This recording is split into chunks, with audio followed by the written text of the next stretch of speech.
قالت تقیم الصلاة اگر ابھی تک آپ نے ہمارے چینل اشرف فرقت آفیشیل کو سبسکرائب نہیں کیا تو سبسکرائب کر لیں، اور اگر فیس بک پہ دیکھ رہے ہیں تو فیس بک کو اگر فالو نہیں کیا ہے تو فالو کر لیں۔ کل کی مجلس میں عرض کیا گیا تھا کہ شیطان کے مختلف حربے ہیں، دینداروں کو بہکانے کے لیے، گمراہ کرنے کے لیے الگ طریقے ہوتے ہیں، اور جو دین سے وابستہ نہیں ہیں، دور ہیں، ان کو بہکانے کے الگ حربے، الگ ڈھنگ ہوتے ہیں۔ ہم نے اور آپ نے چونکہ برائے نام ہی صحیح اپنے آپ کو دینداروں میں شمار کیا ہوا ہے، لوگ بھی ہمیں دیندار سمجھتے ہیں، بھئی نماز کے پابند ہیں، خانقاہ سے وابستہ ہیں، ذکر کے پابند ہیں، اس لیے اس سلسلے کی یہ باتیں عرض کی جا رہی ہیں۔ تو شیطان کے حربوں میں سے ایک حربہ تھا غلو فی الدین کا، کہ وہ دینداروں کو غلو فی الدین کا شکار کرتا ہے، جس پر کل بات عرض کی گئی تھی۔ آج دوسرا نقطہ ہے، شیطان کا ایک حربہ ہے کہ وہ دینداروں کو فرائض سے ہٹا کر یا فرائض کی اہمیت کو کم کر کے ان کے دلوں میں نوافل کی اہمیت کو بڑھا دیتا ہے۔ یہ ایک حربہ ہے، فرائض کی اہمیت کو گھٹا کر شیطان ان کے دلوں میں نوافل کی اہمیت کو بڑھا دیتا ہے، اس لیے کہ وہ جانتا ہے کہ ایک فرض کو اگر کوئی چھوڑ دے تو اس کی جگہ میں 70,000 نوافل بھی اس خالی جگہ کو پوری نہیں کر سکتی۔ ایک فرض کو اگر کسی آدمی نے چھوڑا، پھر اس کی جگہ میں وہ 70,000 جیسے نوافل کرے تو ان نوافل سے مل کر وہ ایک فرض کی جگہ پوری نہیں ہوتی۔ تو شیطان دینداروں کا ذہن فرائض سے ہٹا کر یا اس کی اہمیت کو کم کر کے نوافل کی طرف مبذول کر دیتا ہے، ان کی توجہ کو ادھر لگا دیتا ہے۔ یہ جو فرائض ہیں یہ ہمارے دین اور اسلام کی بنیاد ہے، بنیاد جس پر عمارت کھڑی ہوتی ہے۔ بہت صریح اور صاف روایت ہے، مشہور روایت ہے، نبی علیہ الصلوۃ والسلام نے ارشاد فرمایا، بنی الاسلام علی خمس، شہادت اللہ الہ الا اللہ و اقام الصلاۃ و ایتاء الزکاۃ و صوم رمضان و حج البیت۔ اسلام کی بنیاد 5 چیزوں پر رکھی گئی ہے۔ بنیاد آپ جانتے ہیں، فاؤنڈیشن، بنیاد 5 چیزوں پر ہے۔ نمبر 1، توحید اور رسالت کی گواہی، اللہ ایک ہے، محمد رسول اللہ برحق ہے، سارے نبی برحق ہیں، یہ تو بنیاد ہے۔ اس کے بعد اعمال گنوائے، اقام الصلاۃ و ایتاء الزکاۃ و صوم رمضان، اور حج کا تذکرہ ہے۔ پیغمبر ارشاد فرما رہے ہیں سب سے بنیادی چیز تو عقیدے ہیں، لا الہ الا اللہ محمد الرسول اللہ۔ نمبر 2 پر نماز قائم کرنا، زکوٰۃ دینا، حج کرنا، اگر اللہ نے وسعت دی ہے، مالدار بنائے، رمضان کے روزے رکھنا۔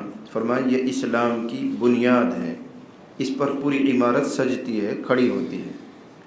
اب جو نوافل ہیں، فضائل ہیں، برکت والے اعمال ہیں، جن کے بارے میں سنتے ہیں کہ ایک مرتبہ پڑھنے سے اتنی نیکی ملتی ہے اور یوں کرنے سے اتنا اجر و ثواب ملتا ہے، یہ سب چیزیں فرائض یہ ایسے ہیں جیسے مکان کی بنیاد ڈالنے کے بعد اب اس کا پلستر کرنا، کھڑکی لگانا، کھڑکی پر روغن کرنا یا اس میں نقش و نگار کرنا، یہ ایسی چیزیں ہیں۔ اب ایک آدمی نے مکان کی بنیاد تو ڈالی نہیں، پلر کھڑے نہیں کیے، دیواریں نہیں کھڑی کی، چھت نہیں ڈالی، تو روغن کہاں کرے گا وہ؟ کھڑکیاں کس میں لگائے گا وہ؟ مکان کو مزین اور نقش و نگار کس چیز میں بنائے گا وہ، جب بنیادی نہیں ہے؟ بالکل اسی طرح نماز جو فرض ہیں، روزے جو فرض ہیں، زکوٰۃ جو حصہ فرض ہے، ایسے ہی حج جو فرض ہے، ان چیزوں کو مکمل طور پر قائم کیا نہیں کسی نے، اور نوافل میں لگ رہا ہے، تو یہ نوافلیں کھڑی کہاں ہوں گی جا کے؟ نوافلوں کا مقام فرائض کے ساتھ جڑ کر ہے، بنیاد کے ساتھ جڑ کر ہے۔ مکان کی بنیاد اگر قائم نہیں کیا آپ نے تو صرف روغن کرنے سے کام تھوڑی چلتا ہے۔ اس روغن کو کوئی ہوا میں تھوڑی کریں گے، دیوار تو چاہیے، نقش و نگار کرنے کے لیے، بناوٹ کرنے کے لیے، خوبصورتی پیدا کرنے کے لیے دیواریں چاہیے، چھت چاہیے، وہ تو آپ نے قائم نہیں کی، اور ڈبہ و برش لے کے پھر میں رنگ کروں مکان کا، کہاں کرو گے؟ تو یہ فرائض، ثواب اور اجر و ثواب، یہ ڈبہ اور برش ہیں، لیے پھرو، بنیاد تو ہے نہیں۔ تو بنیادی چیزیں ہیں فرائض کی ادائیگی، ان کو اسلام نے خود بنیاد کہا ہے۔ اب اس میں دو چیزیں ہیں، ایک تو یہ ہے کہ آدمی پہلے سے دین کا پابند نہیں تھا، پھر اللہ نے اس کو ہوش دیا جماعت کی برکت سے، علماء کی صحبت کی برکت سے، اب اچانک وہ دیندار بنا۔ مثلا وہ دیندار بن رہا ہے 20 سال کی عمر میں، 25 سال کی عمر میں۔ اس 20 سال کی عمر میں جب اس نے نماز، روزے، زکوٰۃ ان کو سنبھالا، پچھلے 5 سال کی جو ناگاہ وہ رہ رہی ہے، اور وہ 20 سال کی عمر سے اب دیندار بنا اور کامل طور پر سب فرائض ادا کر رہا ہے، لیکن پیچھے جو 5 سال کے ناگے رہ گئے فرائض وہ چھوٹے پڑے ہیں، اور دے نوافل، دے اشراق، دے اوابین، سنت ٹھکانے نہیں، تو بھی کوتاہی کر رہا ہے۔ جو 5 سال کی قضائیں باقی ہیں پہلے ان کی ادائیگی ضروری ہے۔ اگر خوب دیندار بنا رہا، خوب نوافل کا اہتمام کیا، لیکن وہ 5 سال کی قضا ذمہ رہ گئی تو آخرت میں مار کھانی پڑے گی۔ اور اگر وہ 5 سال کی قضا پوری کر لی آپ نے اور آگے نوافل کچھ نہیں کیے تو مار نہیں پڑے گی۔ تو سمجھدار آدمی تو وہ ہے جو مار سے بچنے کا کام کرے۔ اس لیے اوابین، اشراق، تہجد کی جگہ اگر کوئی آدمی پچھلی قضا کر رہا ہے تو وہ زیادہ سمجھدار ہے۔ پچھلے قضاؤں کی تو فکر نہیں، اور آگے آدمی صدقہ بھی کر رہا ہے، خیرات بھی کر رہا ہے، نوافل کا خوب اہتمام کر رہا ہے، تو وہ کوتاہی کر رہا ہے، فرض چھوٹا ہوا بھی۔ اس لیے جتنے ساتھی وابستہ ہو گئے ہیں، میں بار بار تنبیہ کرتے رہتا ہوں، دھیان کریں کہ آپ کی زندگی کے کچھ روزے تو نہیں چھوٹے ہوئے ہیں، آپ کی زندگی میں کچھ نمازیں تو نہیں رہ رہی ہیں، آپ کی زندگی میں کچھ زکوٰۃ وغیرہ ادھوری تو نہیں رہ رہی ہیں۔ اگر وہ رہ رہی ہیں تو ان کی ادائیگی مقدم ہے، پہلے ہے نوافل کی ادائیگی سے۔ اس لیے درجہ بندی ہے، یہ نفل ہے، وہ فرض ہے۔ ایک فرض کی ادائیگی زیادہ اہم ہے بمقابلے 70 نوافل سے۔ اس چیز کو سمجھو اچھی طرح۔ ایک واقعہ سنو، حضرت عمر بن خطاب رضی اللہ تعالیٰ عنہ فجر کی نماز کے بعد عام طور سے ساتھیوں کی حاضری لیتے تھے، پوچھتے تھے بھائی فلاں ہیں، فلاں آدمی ہے، فلاں ہیں، پوچھتے تھے۔ اور حضرت عمر بن خطاب یہ نبی کی سنت میں کرتے تھے، نبی علیہ السلام بھی ایسے حاضری لیا کرتے تھے۔ تو حضرت عمر بن خطاب نے ایک دن حاضری لی، پوچھا فلاں فلاں فلاں ہیں، جواب ملتا رہا جی ہاں ہے، فلاں ہیں۔ تو ایک آدمی کے بارے میں کہا گیا جی وہ نہیں ہے، سلیمان اس کا نام ہے، سلیمان، جی وہ نہیں ہے۔ تو آپ فکر مند ہوئے کہ شاید بیمار ہوگا، تبھی تو نماز میں نہیں آیا، جماعت میں نہیں آیا۔ ذہن میں ایک بات حضرت نے رکھ لی، دن ہوا، اجالا ہوا، تو تجارت کے لیے یا سامان خریدنے کے لیے بازار جا رہے تھے، راستے میں ان کا گھر پڑتا ہے سلیمان کا۔ تو حضرت کو یاد آیا کہ بازار جا رہا ہوں، چلتے چلتے اس کی عیادت کر لوں، شاید بیمار ہو، گھر میں پوچھ لوں کیا بات ہے، تو چلتے چلتے یہ کام بھی کر لوں۔ مڑ گئے گھر کی طرف، ان کی امی مل گئی، والدہ مل گئی، ان سے پوچھا سلیمان کہاں ہے، آج فجر کی نماز میں نہیں تھا۔ تو ماں نے کہا حضرت وہ رات بھر اس نے نوافل پڑھے تھے، پوری رات اس نے نفلیں پڑھی ہیں، عبادت کی ہیں، صبح نیند کا غلبہ زیادہ تھا، اپنی فجر کی نماز پڑھ کے سو گئے۔ رات بھر نفل پڑھی، صبح صادق کے بعد جب فجر کی نماز کا وقت ہوا تو اپنی فجر پڑھ کے سو گئے، جماعت میں نہیں گئے۔ کیوں نہیں گئے؟ اس لیے کہ رات بھر جاگا ہے، نوافل میں رہ گیا۔ تو حضرت عمر بن خطاب رضی اللہ تعالیٰ عنہ نے جو بات ارشاد فرمائی وہ ہے سمجھنے کی۔ ارشاد فرمایا میرے نزدیک اگر یہ عشاء پڑھ کر سو جاتا اور پوری رات سویا رہتا اور صبح بیدار ہو کر فجر کی نماز جماعت کے ساتھ پڑھتا، زیادہ بہتر تھا ان نوافل سے جو اس نے رات بھر پڑھی اور جماعت چھوڑ دی۔ فرق کیا ہے؟ مردوں پر نماز جماعت کے ساتھ پڑھنا واجب ہے، تو ایک واجب کو چھوڑا اور رات بھر نوافل میں لگا رہا، تو اس کے لیے حضرت فرما رہے میرے نزدیک فجر کی نماز جماعت کے ساتھ پڑھتا تو زیادہ بہتر تھا بمقابلہ ایسے نوافل کے جن کی وجہ سے ایک واجب چھوٹ گیا ہے۔ یہیں سے وہ نقطہ ملا کہ شریعت نے احکام کی جو درجہ بندی رکھی ہے اس کی رعایت کرنا ضروری ہے۔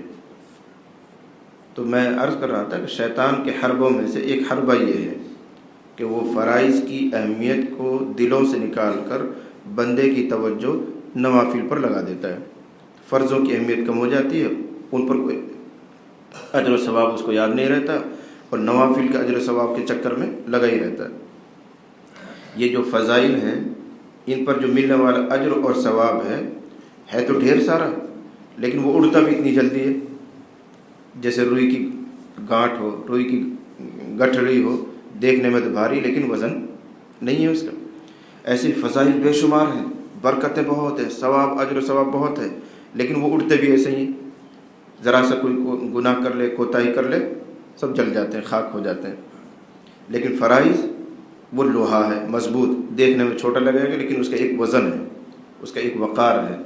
تو یاد رکھو اچھی طرح کہ ہمیں فرائض کی ادائیگی پر خاص طور سے دھیان دینا ہے کہ فرائض پورے ادا ہوں اور ٹھیک طرح ادا ہوں۔ چاہے نوافل کم ہو جائے، کوئی حرج کی بات نہیں، لیکن نوافل آپ کے بڑھ جائیں اور فرضوں میں کوئی تاہی رہ جائے تو تلافی نہیں ہوتی، کوئی تلافی نہیں ہوتی، مسئلہ کھڑا ہو جاتا ہے۔ یہ جو بہت مشہور بات ہے نا کہ فرضوں میں جو کمی رہ جائے گی تو اللہ تعالیٰ اس کو نوافل سے پورا کرے گا، لوگ اس سے دھوکہ کھاتے ہیں، اسے دھوکہ کھاتے ہیں، سمجھتے نہیں اس کو۔ اصل یوں ہے کہ آپ نے فرض ادا کیا لیکن اس فرض کی ادائیگی میں خشوع اور خضوع اور دھیان کے اعتبار سے کچھ کمی رہ گئی، اس کمی کو اللہ تعالیٰ نوافل سے پورا کر دے گا، تعداد کو پورا نہیں کرے گا۔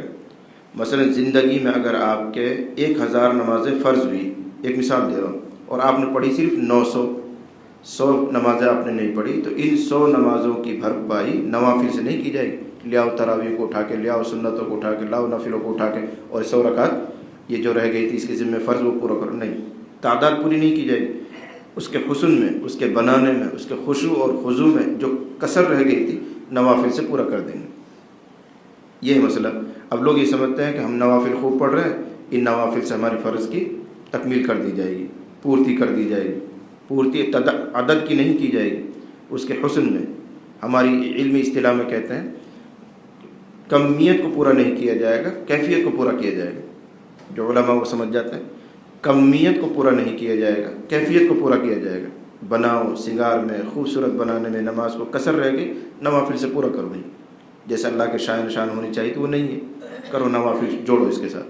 کمیت یعنی مقدار میں نوافل سے کام نہیں چلائے گا، نفل نفل ہے، فرض فرض ہے، دونوں کی نوعیت بدلی ہوئی ہے، وہ اس کے مساوی نہیں ہو سکتی ہے۔ تو عرض کرنے کا منشا صرف اتنا ہے کہ دینداروں پر شیطان کا ایک بڑا مضبوط حملہ یہ ہوتا ہے کہ فرائض میں کوتاہ کر کے ان کو نوافل کا مضبوط بنا دیتا ہے، دھیان ان کا ادھر چلا جاتا ہے۔ اس لیے سب اپنی اپنی زندگی کا جائزہ لیتے رہا کریں کہ جو کچھ اللہ تعالیٰ نے ہمارے ذمہ فرائض رکھے ہیں وہ پورے ہو رہے ہیں یا نہیں ہو رہے، کوئی کسر تو نہیں رہ رہی۔ اب فرائض کی ایک لمبی فہرست ہے، مثلا ماں باپ کے حقوق یہ فرائض میں ہے، ماں باپ کے حقوق فرائض میں ہے۔ آدمی ادھر سے کوتا ہے اور عبادت کا بڑا پابند، نماز کا بڑا پابند، تلاوت کا بڑا پابند، خانقاہ میں آنے جانے کا بڑا پابند، تو اس پابندیوں سے کیا ملے گا جب ماں باپ ناراض ہیں، جب ماں باپ کے حقوق میں کوتاہی ہو رہی، ان پابندیوں سے کیا ملنے والا ہے؟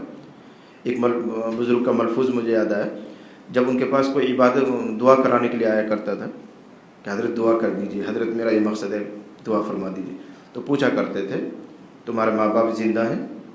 اگر وہ یہ کہتا کہ جی زندہ ہیں تو فرماتے ان کی دعا تیرے حق میں زیادہ قبول ہونے والی ہے، میرے پاس کسی اور پاس چکر کیوں لگاتا ہے، میرے پاس یہ کسی اور پاس چکر کیوں لگاتا ہے، ان کی دعا تیرے حق میں زیادہ قبول ہونے والی، ان سے دعا کرا۔ کبھی کبھی پوچھا کرتے تھے تیرے والد تجھ سے راضی ہیں، تیری ماں تجھ سے خوش ہے؟ اگر وہ کہتے جی نہ وہ تو ایسے ہی رہے ہیں کچھ، تو فرمایا کرتے تھے میں اور مجھ جیسے کیا 70 کتب اور ابطال مل کر بھی دعا کریں تو بھی قبول نہیں ہوگی تیرے حق میں، پہلے ان کو راضی کر۔ ہماری کمزوری یہی ہے کہ ہم روزے دار بن گئے، نمازی بن گئے، ماشاءاللہ ذکر کے پابند ہو گئے، خانقاہ میں آنے جانے کا سلسلہ شروع ہو گیا، لیکن باپ ناراض ہے، ماں ناراض ہے، تو پھر ان آنے جانے سے، ان چکر کاٹنے سے کچھ نہیں، وہ فرض رہ رہا بھی۔ ان کو خوش رکھنا یہ ہمارے ذمہ ایک فرض ہے، اور بڑا اہم فرض ہے، بڑا اہم فرض ہے۔ اللہ تعالیٰ نے قرآن حکیم میں جہاں کہیں اپنا حق بیان کیا ہے، فوراً بعد ماں کا اور باپ کا، والدین کا حق بیان کیا۔ وَقَضَىٰ رَبُّكَ أَلَّا تَعْبُدُوا إِلَّا إِيَّاهُ وَبِالْوَالِدَيْنِ إِحْسَانًا، 15 پارے میں رات ہی گزری آئے، وَقَضَىٰ رَبُّكَ أَلَّا تَعْبُدُوا إِلَّا إِيَّاهُ، تیرے رب نے قطعی فیصلہ کیا ہے کہ تم اللہ کے علاوہ کسی کی عبادت نہ کرو، یہ اللہ کا حق ہو گیا۔ وبالوالدین احسانا، اور ماں باپ کے ساتھ حسن سلوک کرو۔ اٹھا کے دیکھو جگہ جگہ قرآن کریم میں جہاں اللہ اپنا حق بیان کرتا ہے فوراً ماں باپ کا حق بیان کیا جا رہا ہے۔ علماء نے حکمت بھی بیان کی ہے کہ اللہ تعالیٰ خالق اصلی ہے، اصل خالق، اصل بنانے والا اللہ تعالیٰ ہے، پہلا اس کا حق ہے۔ اور ماں باپ مجازی خالق ہیں، مجازی برائے نام، پیدائش میں ماں باپ کا بھی دخل ہے، اس لیے خالق اصلی کے فوراً بعد خالق مجازی کا حق بیان کیا جاتا ہے قرآن میں۔ یہ تو علمی بات ہے، لیکن جہاں کہیں بھی اللہ تعالیٰ نے اپنا حق بیان کیا اس کے فوراً بعد ماں باپ کا حق بیان کیا۔ ہم دینداروں کو دیکھتے ہیں جماعت سے وابستہ ہو جاتے ہیں، چلے 4 مہینے سال اور 3 دن کا سب کا بڑا اہتمام ہے، لیکن ماں کی فکر نہیں، باپ کی فکر نہیں، کبھی ان کی خیریت نہیں لیتے۔ تو ان چلوں سے، ان 4 مہینوں سے اور 3 دنوں سے یا خانقاہ میں آنے جانے سے کچھ حاصل نہیں ہے۔ پہلے وہ ادا کرو، وہ فرض ہے۔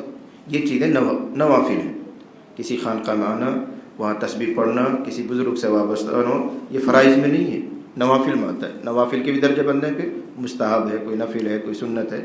دیکھو یہ جو لفظ بول رہا ہوں اس کو دھیان کرنا، فرض اور واجب کے علاوہ جو کچھ بھی ہوتا ہے اس کو شرعی نقطۂ نظر سے نوافل کہا جاتا ہے۔ ان نفلوں میں پھر درجے ہیں، کوئی مستحب کہلاتا ہے، کوئی سنت کہلاتا ہے، کوئی اور نیچے ایک درجہ ہوتا ہے، لیکن فرض اور واجب کے علاوہ جو کچھ ہے وہ سب نوافل ہیں۔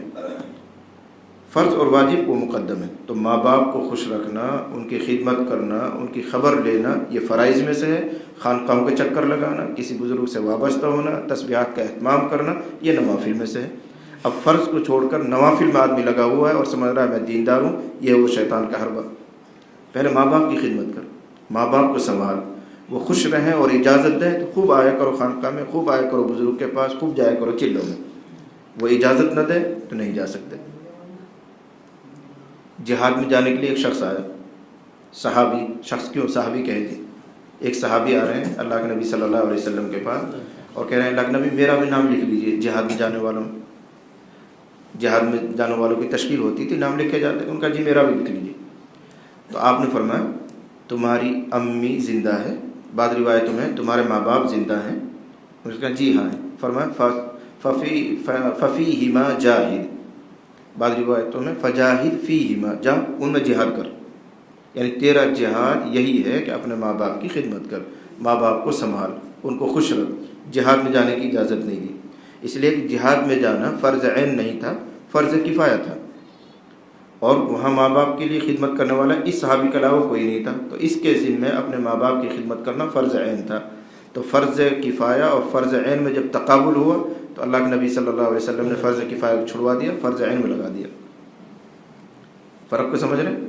یہ اکیلا ہے اپنے ماں باپ کا اور وہ اس کی خدمت کے محتاج ہیں، اور ادھر جہاد میں جانا وہ ایک فرض ہے لیکن فرض کفایہ، دوسرے لوگ چلے جائیں گے تو اس کی طرف سے بھی وہ فرض ادا ہو جائے گا، اور ماں باپ کی خدمت اس کے ذمے فرض عین تھی، اس لیے حضور نے فرمایا نہیں، یہ چھوڑ دو، اپنے ماں باپ کی خدمت کرو، وہی تمہارے لیے جہاد ہے۔ یہ اعمال کی درجہ بندی ہے، آدمی کو یہ پہچاننا چاہیے کہ کیا چیز ضروری ہے، کون سی غیر ضروری ہے، کون سا فرض ہے، کون سا نفل ہے۔ شیطان یہاں ہمیں مار دیتا ہے کہ فرائض کو چھڑوا دے گا، ادھر دھیان جانے نہیں دے گا، نوافل کا پابند بنا دیتا ہے، یہ ہمارا نقصان کرتا ہے۔ کوئی خیر خواہ نہیں ہے شیطان جو تسبیح کا شوق پیدا کر دے، کبھی نوافل کا شوق پیدا کر دے، کبھی خانقاہ کا چکر لگانے کا شوق پیدا کر دے، وہ کوئی خیر خواہ نہیں ہے، اس خیر خواہی میں بھی بدخواہی کر رہا ہے۔ میں نے سنا ہوگا پہلا قصہ، حضرت امیر معاویہ رضی اللہ عنہ، امت کے ماموں کہہ لیجیے، ساری امت کے ماما ہیں حضرت امیر معاویہ، نبی علیہ الصلوۃ والسلام کے سالے ہیں، ابو سفیان جن کا نام بہت سنتے ہو تم، ان کے بیٹے ہیں۔ یہ ملک شام کے امیر ہو گئے، صحابی بھی ہیں، امت کے ماموں بھی ہیں، اور بہت ہی رونے دھونے والا آدمی تھے۔ ایک دن ان کی تہجد ناگہ ہو گئی، تہجد ناگہ ہو گئی، بیچاروں کی ہو جاتی ہے، سب کی ہوتی ہے، نبی علیہ الصلوۃ والسلام کی بھی تہجد ناگہ ہوتی تھی۔ ان کو بڑا احساس ہوا کہ یار میری تہجد ناگہ ہو گئی، میں تو بڑا پابند تھا اور یوں تھا، تو انہوں نے اس تہجد کے ناغے کی وجہ سے پورے دن توبہ اور استغفار اور رونا اور دھونا خوب مچایا۔ یا اللہ یہ کون سے گناہ کی سزا ہے، کیوں محروم کر دیے گئے، صبح کیوں میری آنکھ نہیں کھلی، خوب توبہ کی انہوں نے، خوب استغفار کیا۔ اگلے دن رات کو سو رہے ہیں، تہجد کا وقت آیا تو کسی نے آ کر پیر دبایا اور کہا حضرت اٹھیے، تہجد کا وقت ہو رہا ہے، حضرت اٹھیے۔ تو یہ گھبرا کے اٹھے، کیا بات، بند کمرے میں میرے محل میں بادشاہ ہے، کون آیا؟ ان کا تم کون؟ بند کمرے میں تم کیسے جگانے کے لیے آ گئے؟ یہ سب مقفل ہے، سب تالا لگا ہو۔ جی حضرت اس سے آپ کو کیا مطلب ہے؟ میں تو خیر خائی کرنے آیا ہوں، کل بھی آپ کی تہجد چھوٹ گئی تھی، آج کہیں چھوٹ نہ جائے اس لیے جگا رہا ہوں۔ حضرت فرمایا نہیں خیر کر دوں گا، جلدی بتا کون ہے؟ میرے محل میں کیسے گھس گئے بغیر اجازت کے؟ جب بہت اصرار کیا تو اس نے کہا میں شیطان ہوں، میں شیطان ہوں آپ کو جگانے کے لیے۔ شیطان اور تیرا یہ کیا کام ہے نماز کے لیے تو جگائے، تہجد کے بیدار کرے، یہ تیرے کون سا کام ہے؟ اس نے کہا میرا یہ کام نہیں ہے، لیکن کل آپ کی جو تہجد ناگہ ہو گئی تھی اس پر جو آپ روئے، توبہ کیا، آپ نے استغفار کیا، وہ 1000 تہجدوں سے بہتر تھی اللہ کے نزدیک، تو میں نے سوچا کہ ان کو آج جگا دوں ورنہ آج پھر روئے گا یہ۔ تو دیکھو خیر خائی کرنا ہے لیکن اس میں بھی بدخائی ہے کہ آپ نے توبہ اور استغفار رونے سے جو مقامات طے کیے ہیں وہ تہجد سے نہیں ہو رہے تھے۔ تو میں نے سوچا کہ اگر آج کی تہجد رہ گئی تو آج پھر یہ تو پتہ نہیں کتنی پرواز کر جائے گا، پھر روئے گا، پھر توبہ استغفار کرے گا، اس لیے برائے مہربانی آپ اٹھیے تہجد پڑھیے۔ تو یہ شیطان ہے جو خیر خائی کے انداز میں بھی ہماری بدخائی کرتا ہے، کبھی ہمارے ساتھ یہ بھلائی نہیں کرے گا۔ تو یہ فرائض میں سے ہٹا کے جو نوافل کا شوق پیدا کروا دیتا ہے، اس میں بھی ہمارا نقصان چاہتا ہے۔ اس کو معلوم ہے کہ وہ بنیاد ہے، یہ فالتو چیز ہے، تو بنیاد سے ہٹا کر فالتو میں لگائے رکھتا ہے۔ اس لیے ہر آدمی کو، ہر سالک کو، ہر دیندار کو یہ طے کرنا ہے اپنی زندگی میں کہ فرائض میں کوئی کوتاہی نہ رہ جائے، اور یہ ضرور پہچانے کہ کیا چیز فرائض کے قبیل سے ہے اور کون سی چیز نوافل کے قبیل سے ہے۔ بطور مثال میں عرض کر رہا تھا وہی ماں باپ کے حق یہ فرائض میں سے ہے۔ یہ تو بہت ہی خطرناک چیز ہے، موقع ہوتا تو میں اس سلسلے میں کچھ عرض کرتا، لیکن یہ کہ حدیث آپ کو سناتا ہوں کہ اگر کوئی آدمی اپنے ماں باپ کو ناراض کر لے اور اب وہ تہجد اور اشراق اور خانقاہ اور ذکر اور تسبیح خوب ساری عبادت میں لگا ہوا، اب سنو حضور کا فرمان، ارشاد فرمایا قل لعاق والدیہ یفعل ما یشاء فإن مصیرہ الی النار، ماں باپ کے نافرمان سے کہہ دو کہ جتنی چاہے نیکیاں کر لے، چلے 4 مہینے خانقاہ ذکر اور تلاوت اور اعتکاف اور رمضان کے روزے جتنی چاہے نیکی کر، لیکن ہے ماں باپ کا نافرمان، فإن مصیرہ الی النار، تو ٹھکانہ دوزخ ہی ہے۔ فإن مصیرہ، ان حرف مشبہ تاکید کے لیے آتا ہے، فإن مصیرہ الی النار، ٹھکانہ دوزخ ہی ہے چاہے جتنی نیکی کر۔ تو کیا فائدہ ان نیکیوں سے، کیا فائدہ ان نوافل سے اگر ماں باپ ناراض ہے اور جہنم میں ٹھکانا ہے؟ کیوں ہے یہ وعید؟ اس لیے کہ وہ فرض چھوٹا ہوا ہے۔ ماں باپ کے حق کی ادائیگی اور ان کو خوش رکھنا یہ واجب چیز ہے، فرض چیز ہے۔ تو بنیادی چیز آج کی 10-15 منٹ کی گفتگو میں یہ ہے کہ شیطان کے اس حربے سے ہمیں ہوشیار ہونا ہے کہ وہ ہمیں فرائض سے کوتاہ نہ کر دے، فرائض کی ادائیگی سے غافل نہ کر دے۔ اگر کچھ فرائض چھوٹے ہوئے ہیں، کچھ نمازیں، کچھ رمضان کے روزے، کچھ زکوٰتیں رہ رہی ہیں، پہلے ان کی ادائیگی ہے، پھر آپ ان نفل کا موقع کرو۔ جیسے اعتکاف کر رہے ہو، نفلی ہے، بہت اچھی بات ہے، کوئی فرض نہیں تھا آپ کا ذمہ، آپ نے کیا، ثواب کی بات ہے۔ لیکن کوئی فرض چھوٹا ہوا اور اعتکاف میں بیٹھے ہوئے، لا حاصل ہے، وہ فرض آپ کو کھا جائے گا۔ اس فرض کی ادائیگی کی وجہ سے آپ اللہ کی ادائیگی نہ کرنے کی وجہ سے آپ مجرم بنے رہیں گے۔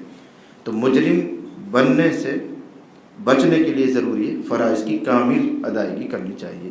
اللہ تعالیٰ مجھے بھی اہتمام عطا فرمائے، آپ کو بھی عطا فرمائے، اور اللہ ہمیں سب کو یہ شعور دے دے کہ ہم فرائض اور نوافل کا فرق پہچاننے لگ جائیں، کیا چیز فرض میں سے ہے، کیا چیز نوافل میں سے ہے، کون سی چیز ضروری ہے، کون سی چیز ضروری نہیں ہے، کس کو مقدم کرنا ہے، کس کو مؤخر کرنا ہے۔ یہ دین کی سمجھ کہلاتی ہے۔ جو دعا کی جاتی ہے نا، اللہ دین کی سمجھ دے دے، اللہ دین کی سمجھ دے دے، اس کا مطلب یہی ہے کہ دین میں جو احکام ہیں ان کی درجہ بندی ہمیں سمجھ میں آ جائے، کون سا حکم مقدم ہے، کون سا بعد میں، کس کو کس وقت کرنا ہے، کس کو کس وقت نہیں کرنا ہے، اس کو کہتے ہیں دین کی سمجھ۔ اللہ تعالی ہم سب کو عطا فرمائے۔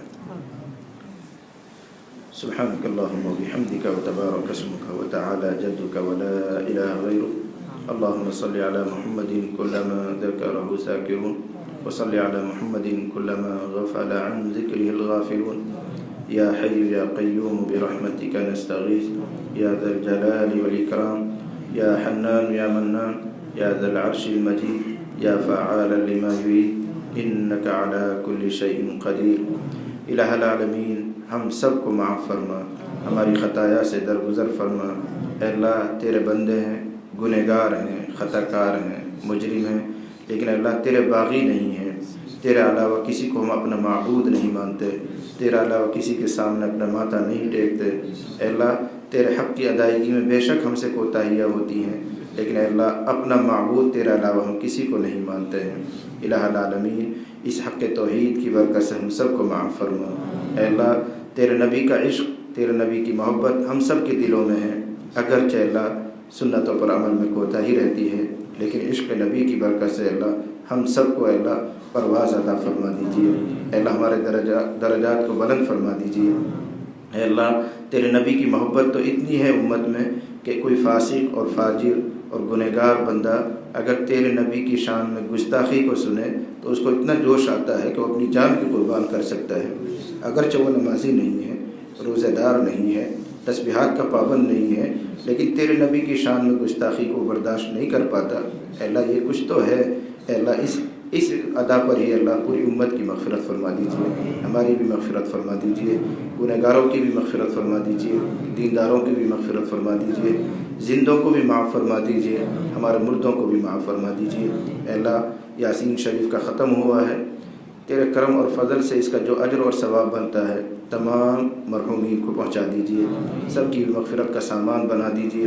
حضرت آدم سے لے کر آج تک جتنے مومن بندے اور بندیاں دنیا سے رخصت ہو گئے، اللہ سب کے لیے اس کو ذخیرہ بنا دیجیے۔ اللہ خصوصاً ہمارے ماں باپ، ہمارے دادا دادیاں، نانا نانیاں اور اوپر سلسلے تک جتنے بھی اہل ایمان ہیں، اے اللہ سب کو اس کا پورا اجر اور ثواب عطا فرما دیجیے۔ ان کی قبروں کو نور سے منور فرما دیجیے، ان کی قبروں کو تا حد نظر کشادہ فرما دیجیے، ان کی قبروں کو جنت کا گہوارہ بنا دیجیے۔ الہ العالمین بیماروں کو صحت عطا فرما، مقروضوں کے قرض کی ادائیگی کی صورت پیدا فرما، حلال اور پاکیزہ روزی عطا فرما، ہم سب کی زندگیوں کو خوشیوں سے بھر دیجیے۔ اے اللہ تنگی اور ترشی سے محفوظ فرما، تنگی اور ترشی سے محفوظ فرما، اے اللہ کشادہ حال سب کو عطا فرما۔ الہ العالمین پورا عالم میں اور خصوصاً ہمارے ملک ہندوستان میں امن و امان قائم فرما، سلامتی کا ماحول پیدا فرما، ہندو مسلم جو تعصب ہے اللہ اس کو ختم فرما، بھائی چارے کو عام فرما، انسانیت کو زندہ فرما، انسانیت کو زندہ فرما۔ ایک انسان دوسرے انسان کو دیکھ کر اللہ صرف وہ اپنا مونس سمجھے، اس کو بھائی سمجھے، ایسی صفات پیدا فرما۔ کسی انسان کو دیکھ کر مذہبیت نہ جاگے، اے اللہ ایسی صورتحال پیدا فرما۔ الہ العالمین ہم سب کو دین کی صحیح سمجھ اور اس پر عمل کرنے کی توفیق عطا فرما، علم نافع عطا فرما، علم نافع عطا فرما۔ جو کچھ ہماری معلومات ہیں اے اللہ ان کو ہمارا معمول بنا دیجیے۔ اے اللہ جو کچھ معلومات ہیں ان سب کو عمل میں لانے کی توفیق عطا فرما دیجیے۔ اے اللہ گناہوں سے ہم سب کی حفاظت فرما، نیک بندوں میں ہم سب کو شامل فرما، نیکوں کے سے اخلاق، ان کی سی سیرت، ان کی سی عادت عطا فرما۔ الہ العالمین زندگی کے آخری سانس تک ایمان اور عمل صالح پر استقامت عطا فرما۔ جب وقت آخر آئے تو ہم سب کے لیے حسن خاتمہ مقدر فرما، اپنے فضل سے ہماری دعاؤں کو قبول فرما۔ وصلی اللہ تعالی علی خیر خلقہ محمد وآلہ واصحابہ اجمعین برحمتک یا ارحم الراحمین۔